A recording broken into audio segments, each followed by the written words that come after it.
on, fight fans? We had ourselves one hell of a weekend. We got ourselves the UFC, we got ourselves Bellator, we got ourselves a lot to talk about regarding fighter news. So let's go ahead and get started with the first news I want to talk about, and that is Merab versus Peter Yan.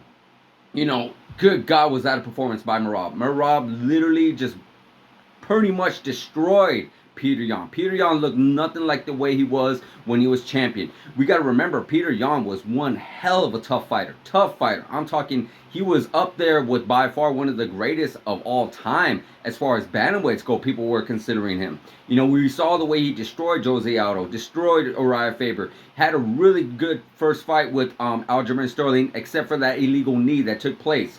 Then he had a very back and forth fight with the second fight with Aljamain. Then he had a back and forth fight with Sean O'Malley. So it's like he's constantly, even though he's on a losing streak, he never looked defeated. He never looked like he got beat. He looked like he just barely lost. He went in there and fought guys that where, he could have easily got the decision. It was never like a clear-cut loss.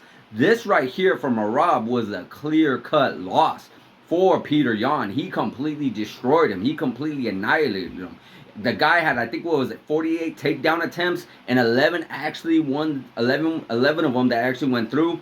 I believe it broke the record. I believe Cain Velasquez had that record at one point against Junior Dos Santos. But still, this guy is a machine. This guy's just nonstop going. An Energizer Bunny, if you want to call him that.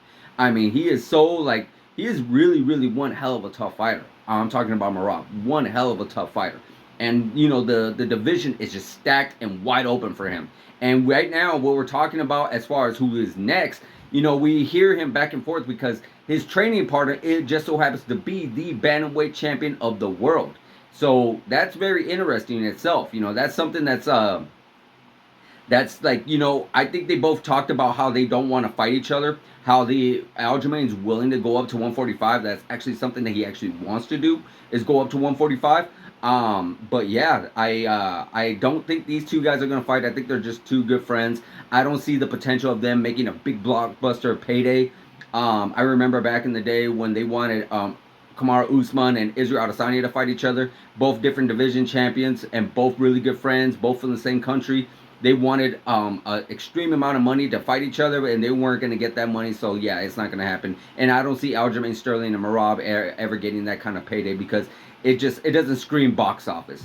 So yeah, I could definitely see Aljamain moving on up after he's done with his title defense against Henry Cejudo, or possibly after against Sean O'Malley. Who knows? Like I said, this division is stacked. But as far as what's going to happen for Merab, my personal opinion and what I would like to see him next, I would like to see him go against Corey Sandhagen and possibly Marlon Chito Barrera.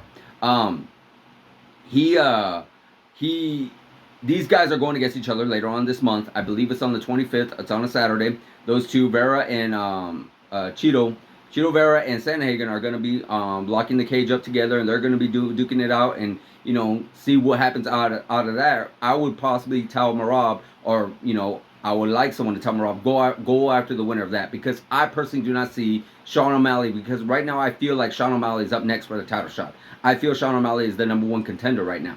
The only reason why he's not getting that is because you got the former bantamweight champion and Olympic gold medalist, and kind of like he's not necessarily a pay-per-view star or a draw, but he's still up there. Henry Cejudo going against Aljamain Sterling. But right after that, I do feel like Sean O'Malley is going to go get next. So I don't see him possibly going after Merab. I really don't. So I would see the winner of Sandhagen and Chito Vera, matching up with Merab very easily. I could definitely see that happening because it's like kind of like almost like a tournament bracket. Like who's going to get that #1 shot next.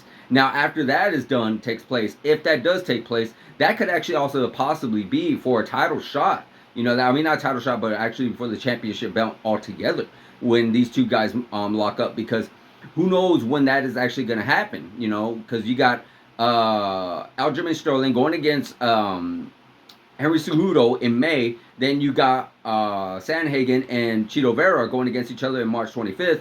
You got Merab that's just fought. So, like, there's things that are just still going to be taking place. Like I said, I don't know if Aljamain Sterling wants to fight Henry Cejudo. I don't know. Sean O'Malley. But if he does, then yeah, I could see that fight taking place sometime in July and August.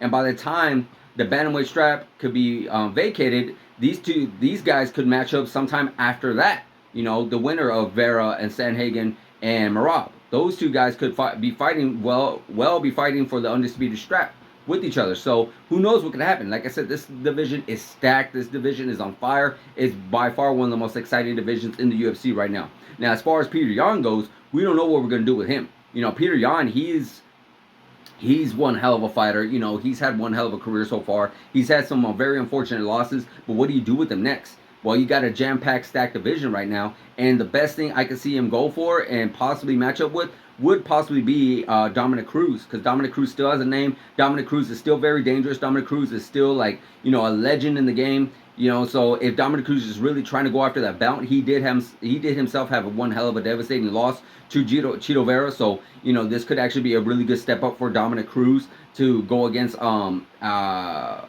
once champion himself and one of the younger fighters and the younger breeds that's coming in. And if Dominic Cruz could possibly hang with Peter Yan, then hey, maybe he does have a shot one day, or Peter Yan could get past him. Maybe it could build up some confidence, and then maybe this gives Dominic Cruz like, hey, you know what? I don't got it. I can't match up with these young guys anymore, so it's time for me to move on. You never know. But again, this division is stacked. I can't wait to see what happens, but it was definitely one hell of a fight. One hell of a performance by Rob. We don't know what's going to happen with Peter Yan next. So guys, stay tuned and let's see what goes down. Like, subscribe, hit that notification button, and I'll see you guys in the next video.